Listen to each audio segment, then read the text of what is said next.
This is Taking Stock. I'm Bruce Whitfield. Well, last year, the cacophony of noise around bank nationalisation was big. Wasn't a smokescreen for VBS. I wonder, what is the sense of Mike Brown, Chief Executive of one of South Africa's top-performing banks, Nedbank?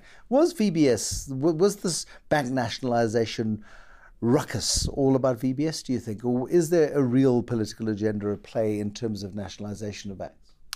I don't think it was particularly about VBS, and I don't think that there's a real political agenda about the nationalisation of banks. We do live in a very contested democracy, which means we are loud and we have lots of views. But I think if you dig underneath all of those, there's a recognition that we do have in the current environment a banking system we should be extremely proud of, and that nationalisation of that system is certainly not going to improve it in any way. I think underneath some of the calls around nationalisation would be the desire for our banks to do more in terms of nation building and for our banks to do more in terms of bringing the previously unbanked into the banking system. It's been a subject of discussion and debate, and the Mzansi bank accounts were an attempt to do that. Micro-lending has been an attempt to do that.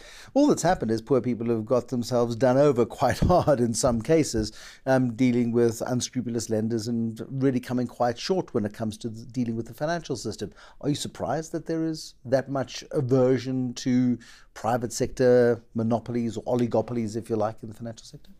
No, I'm not surprised that there's an aversion amongst certain segments of our population. But there's not too many examples anywhere in the world where a thriving private sector banking system has been nationalized and that has resulted in a better outcome for either the country or its consumers. What is the consequence of nationalization? We just have to look at our TV screens and look at Venezuela and you go, perhaps that's a scenario. I think that's exactly right. I don't think there's any example anywhere on the planet of where wide-scale nationalisation has produced a better outcome. It's one of those things that might sound very attractive to people who don't understand the consequences and to certain politicians, but it certainly does not produce an outcome anywhere that is in the best interests of the citizens of a country. What would be the consequences of a wholesale nationalisation of a South African banking sector? Well, you must have played out scenarios thinking about it. I suppose it would depend a lot as to how that nationalisation took place. A nationalisation through the state buying the shares in a bank. Well, that's not going to happen. We don't have any money. Then I was going to say, so that's problematic because yes. You can't afford to. So I think as soon as you have any form of nationalisation without compensation in a banking system, effectively what you will have is systemic challenges across that system. You will have a flight of depositors to anywhere that isn't a bank, even under your mattress will be a better outcome, a flight of depositors to foreign banks. And as a consequence, quite simply, the retail deposit base and the wholesale deposit base in South Africa would be enormously prejudiced. So I think it's just really something that as soon as one thinks through the consequences, it is extremely unlikely, if not impossible, to happen. We could link perhaps the whole row around the state capture project. We look at the networks that were created and they're gradually beginning to unravel. You mentioned Eskom just a moment ago, new management team. So Eskom board is now welcome to join Business Leadership South Africa once again. We're seeing the process being undertaken by McKinsey, the deep mea culpa of McKinsey.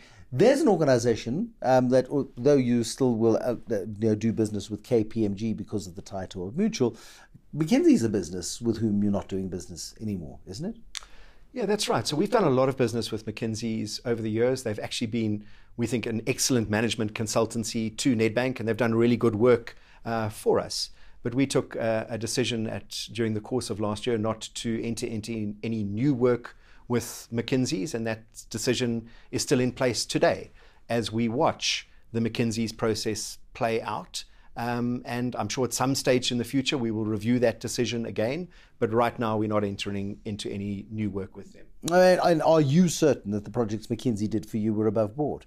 It's a question I put to the new global managing partner of McKinsey the other day, and I said to him, you've confessed up to one particular project and you've done 1,000 over the last 23 years. Is every other one squeaky clean? And he couldn't answer the question because there are a lot of projects that they have done in South Africa. No, we'd be very happy with ours, so he doesn't need to dig around into those.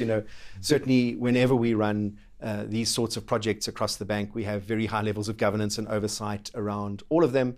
And as a matter of principle, we don't sign the profit-sharing type agreements that I think got Eskom into trouble. When you look at the state of South Africa right now, we in the throes of a tidy up, in the national cleanup. Politically, we still feel quite vulnerable. South Africa is still very fractured and bruised as a result of a mismanaged economy for a decade, and then the flagrant theft that was happening in 2015, 16, and 17. Do you feel like it's coming together again?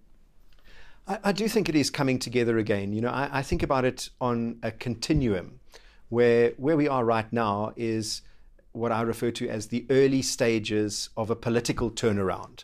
So there's certainly still an enormous amount of work to be done to within the ANC from a political turnaround point of view. If that political turnaround is successfully executed, that should lead to more stability in policies and confidence, which in turn leads to investment, which in turn leads to growth, and which in turn leads to jobs. And I think quite often, we jump right to the end of that continuum, which is growth and jobs.